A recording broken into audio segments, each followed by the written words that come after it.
everyone, it's me again, it's Unica, and now I'm gonna show you how to get clients on Facebook. So first, kindly follow me on YouTube so that you can get more tips and help on how to get clients as a virtual assistant. So first is know your offer. So for example is you offer social media management, video editing, admin tasks, graphic designs, customer service, or website design. So dapat alam mo kung ano ang ma-offer mo sa client or kung ano ang how can you help the clients to make their life easier as a business owner.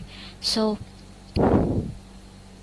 yon ang number 1, and number 2 is to join US Facebook groups or kahit hindi US, like mga business owner ang nandun sa Facebook group na yon. So here is I'm gonna show you what kind of Facebook groups you will be attending or anong Facebook groups ang pwede mong i-join kung saan ka mag-join na Facebook group. So this is my Facebook group. As you can see, nag-join ako dito sa High Level Network kasi yung niche ko is Go High Level. Meron akong niche na Go High Level. So nakita niyo yan, nag-post siya, and as a VA, you have to comment here. Mag-comment ka dito or mag-comment ka or i-acknowledge mo lang yung nag-post so that some of the business owner will not notice you, or some of the business owner is ma-notice ka siya, ito pala Go High Level expert pala siya, ang ganyan. So parang ano na din yun, makaka-help din yun sa'yo para ma-notice ka ng future client or na prospect client. So here,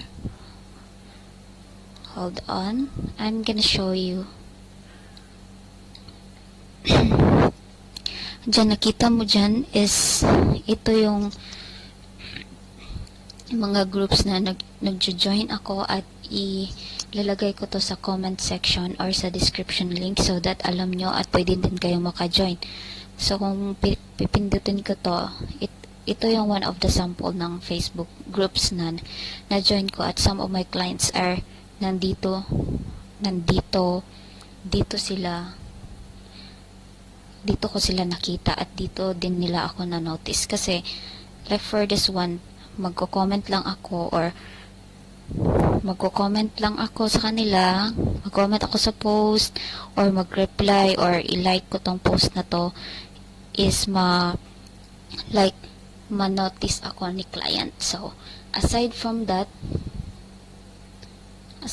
commenting or like an acknowledging client's post, second is participate with comments, and fourth is send message. So dito, ito yung sample ng mga message na sinesend ko sa client, and then nag-outsource ako like 20 message per day, so that kung wala naman akong client talaga, nagsisend ako ng message for daily, like 20 message a day. Ito yung sample na message ko. Recent lang to kasi ito nag-send ako sa prospect clients, and after that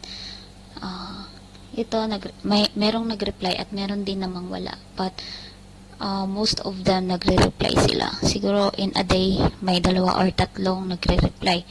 And then dahil nagko-comment ako or nagpo-post ako, nagko-comment ako sa Facebook groups or nag-acknowledge ako ng mga post ng mga prospect clients, merong nagme-message sa akin. So tingnan nyo, ganyan. Tapos ito na, client ko na siya ngayon. Thank you so much for watching. Yun lang at maraming salamat.